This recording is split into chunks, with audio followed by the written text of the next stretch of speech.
Welcome to my channel. आज हम बहुत ईजी सा कंसेप्ट देखेंगे सेकेंडरी रिसर्च के बारे में। सेकेंडरी रिसर्च क्या होता है और उसकी एग्जांपल्स क्या है। लेकिन उससे पहले अगर आप मेरे चैनल पे न्यू है तो लाइक सब्सक्राइब और शेयर करना मत भूलें। स्टार्ट करते हैं अपनी वीडियो को। Firstly when the word secondary you read the point comes in your mind which is that secondary means second person, not a first person, not a primary.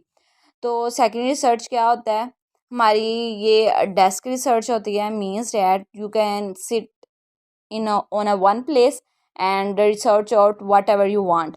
Is a research method that involves compiling existing data sources from a variety of channels। अब secondary research क्या होता है कि ये एक existing research होती है। बहुत ज़्यादा राइटर्स ने, बहुत ज़्यादा प्रोफेसर्स ने रिसर्च कर ली होती है, उनको पब्लिश किया होता है। तो वो आपको कोई टॉपिक जब आप सिलेक्ट करते हैं तो वो आपको इजीली इंटरनेट पे इंटरनल या एक्सटर्नल सोर्सेज के लिए आपको वो डाटा मिल जाता है।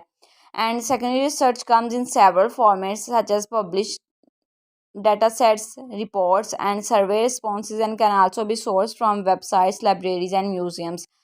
As I told you before कि सेकेंडरी रिसर्च क्या होती है, आप किसी तरीका से भी आप कलेक्ट कर सकते हैं, आपको इजीली मिल जाती है। This is not your self, you can conduct it from anywhere, like reports के ज़रिए, सर्वेज के ज़रिए, रिस्पॉन्सेज के लिए, वेबसाइट्स के ज़रिए, या किसी लाइब्रेरी में जाके कोई बुक्स उनके ज़रिए आप डाटा को कलेक्ट कर सकते हैं।